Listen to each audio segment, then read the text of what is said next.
வணக்கம். இன்றைக்கி என்ன வீடியோவில் பார்க்க போகிறோம் அப்படின்னா முட்டை பிரியாணி தான் செய்ய போகிறோம். முட்டை பிரியாணி வந்து நம்ம தம் பிரியாணி செய்ய போகிறோம். வாங்க எப்படி செய்யலான்னு பார்க்கலாம். அப்புறம் வீடியோக்குள்ளே போகிறதுக்கு முன்னாடி இதுவரை கற்பகம் வீட்டு சமையலை சப்ஸ்கிரைப் பண்ணாத சப்ஸ்கிரைப் பண்ணிவிடுங்க. பக்கத்தில் இருக்க பெல் பட்டனையும் கிளிக் பண்ணிவிடுங்க. அப்போ தான் நான் போடுற வீடியோ உங்களுக்கு நோட்டிஃபிகேஷன்லேயே உடனே வரும். வாங்க வீடியோக்குள்ளே போகலாம். அதுக்கு வந்து நான் பாஸ்மதி ரைஸ் வந்து ஒரு அரை மணி நேரம் ஊற வச்சுட்டு கழுவி எடுத்து வச்சுருக்கேன்.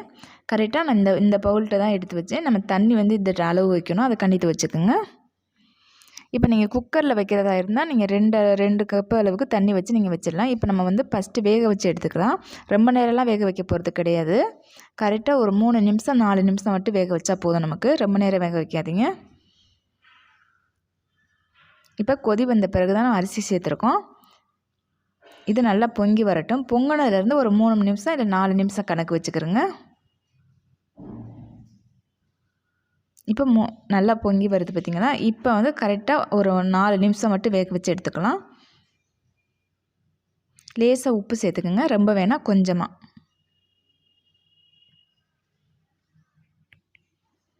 இப்போ ஒரு 4 நிமிஷம் ஆயிடுச்சு. இப்போ நம்ம நல்லா இந்த தண்ணியை வந்து ஃபில்ட்ரு பண்ணி எடுத்துக்கலாம்.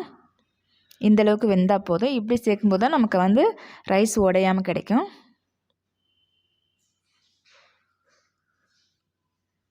இப்போ நம்ம இதை ஃபில்ட்ரு பண்ணிடலாம். இப்போ ஒரு குக்கர் வச்சுருக்கேன். இப்போ கொஞ்சமாக ஆயில் சேர்த்துங்க, ரொம்ப வேணாம். ஒரு 2 ஸ்பூன் அளவு சேர்த்துங்க ஆயில். இப்போ ஆயில் நல்லா சூடாக கொஞ்சமாக உப்பு, கொஞ்சம் மிளகாத்தூள், கொஞ்சமாக மஞ்சத்தூள். இப்போ ஏற்கனவே முட்டை வந்து வேக வச்சு நாங்கள் உரித்து வச்சுருக்கேன். இதை நம்ம இதை சேர்த்துக்கலாம். இப்போ ஸ்டவ்வை மீடியமில் வச்சு நல்லா வறுத்து விடுங்க. இப்போ நம்ம வறுத்துட்டு நம்ம சேர்க்கும்போது முட்டை பிரியாணி வந்து ரொம்ப டேஸ்ட்டாக இருக்கும். இது நல்லா ஒரு கொஞ்சம் கலர் மாறி வரும். அந்த கலர் மாறந்தொட்டி லேசாக வறுத்துக்கலாம். இது லேசாக முட்டை வெடிக்கும். அதனால் லேசாக அப்படி கரண்டிட்டு இல்லை கத்தியால் லேசாக சின்னதாக இது வேணுங்க, ரொம்ப வேணாம். லேசாக ஒரு கோடு போட்டு விடுங்க. இல்லை கத்தி இருந்தது அப்படின்னா 2 பக்கம் வந்து குத்தி விடுங்க, லேசாக போதும். இப்போ வந்து இதை வந்து வேறு பிளேட்டில் மாற்றிடலாம். இந்த கலர் வந்தது போதும். இப்போ இந்த குக்கரே நம்ம சேர்த்துக்கலாம்.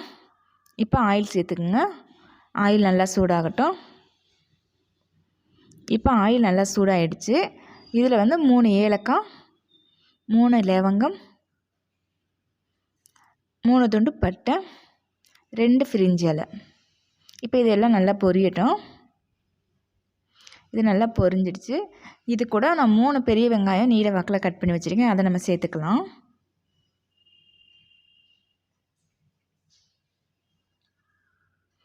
இப்போ இந்த வெங்காயத்தை நல்லா வதக்கிடுங்க. வெங்காயம் நல்லா வதங்கணும்.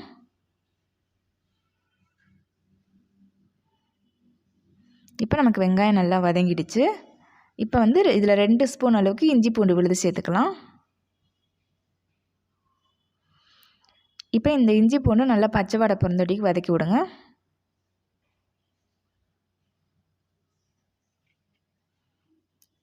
இப்போ வந்து தக்காளி சேர்த்துக்கலாம். வந்து 3 தக்காளி வந்து நான் கட் பண்ணி எடுத்து வச்சுருக்கேன், அதை சேர்த்துக்கலாம். இப்போ தக்காளி கூடவே இந்த பிரியாணி தேவையான உப்பு சேர்த்துடலாம்.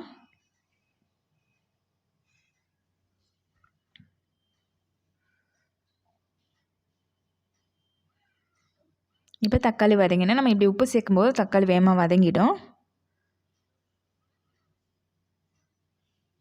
நமக்கு நல்லா தக்காளியும் வதங்கிடுச்சு.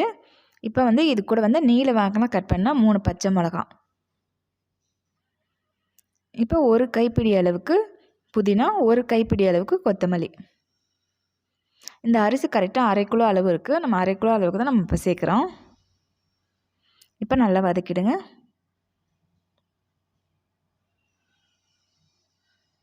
இப்போ வதக்கியாச்சு. இப்போ நம்ம மசாலா சேர்த்துக்கலாம். ஒரு 1/4 டீஸ்பூன் அளவுக்கு கரம் மசாலா, 1 ஸ்பூன் அளவுக்கு தனி மிளகாத்தூள். இது காஷ்மீர் மிளகாய். நமக்கு வந்து அந்த பிரியாணி நல்லா கலர் கொடுக்கும் அப்படிங்கிறதுக்காண்டி நான் 1 ஸ்பூன் அளவுக்கு நான் காஷ்மீர் மிளகாய் எடுத்திருக்கேன். நீங்கள் தனி மிளகாய் எடுக்கிறது அப்படின்னா ஒரு 3/4 ஸ்பூன் அளவுக்கு சேர்த்துக்குங்க.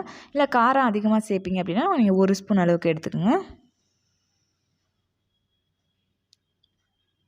இப்போ நம்ம மசாலா வதக்கியாச்சு. ஏற்கனவே முட்டை வந்து வறுத்து வச்சுருக்கோம், அதையும் சேர்த்துக்கலாம். நம்ம ஏற்கனவே நல்லா வந்து முட்டை வறுத்து தான் வச்சுருக்கோம். அதனால் ரொம்ப நேரம் இது பண்ணணும்னு கிடையாது, லேசாக இது பண்ணுங்க.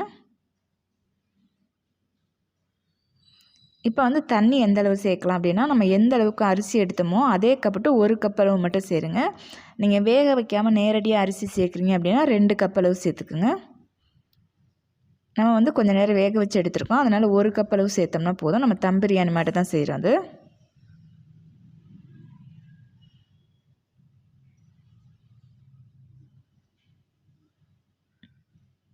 இப்போ இதில் ஒரு பாதி லெமன் சேர்த்துக்கலாம்.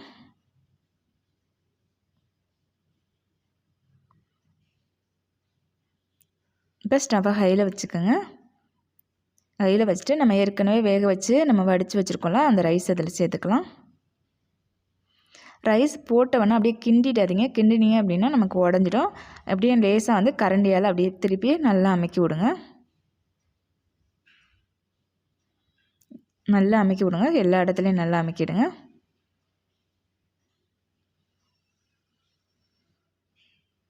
இப்போ நல்லா அமுக்கியாச்சு. இதில் வந்து ஒரு 2 ஸ்பூன் அளவுக்கு நம்ம நெய் சேர்த்துக்கலாம்.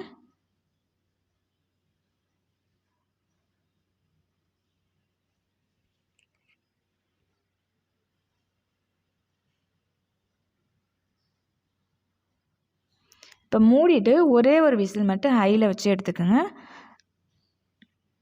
ஒரு விசில் போதும் நமக்கு. ஏற்கனவே நம்ம வேக வச்சு தான் எடுத்துருக்கோம், அதனால் ஒரு விசில் மட்டும் வச்சுக்கோங்க. இப்போ ஒரு விசில் வந்து ப்ரெஷர் போன பிறகு ஓப்பன் பண்ணலாம். இப்போ ப்ரெஷர் போயிடுச்சு. நல்ல மணமாக இருக்குது. இப்போ வந்து இதே இதில் வச்சு இது ஒன்றும் அப்படின்னா நம்ம கீழே சிந்திடும். அதனால் ஒரு வேறு பாத்திரத்தில், கொஞ்சம் அகலமான பாத்திரத்தில் நம்ம மாற்றிக்கலாம்.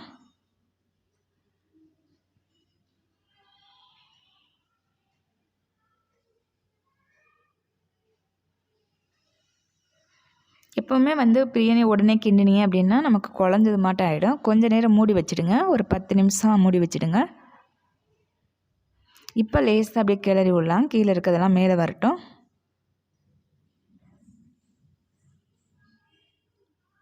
பாருங்கள், ரைஸ் எவ்வளோ உதிரியாக இருக்குது, பார்த்தவொடனே தெரியும் உங்களுக்கு. இது மட்டும் லேசாக கிளறி விடுங்க.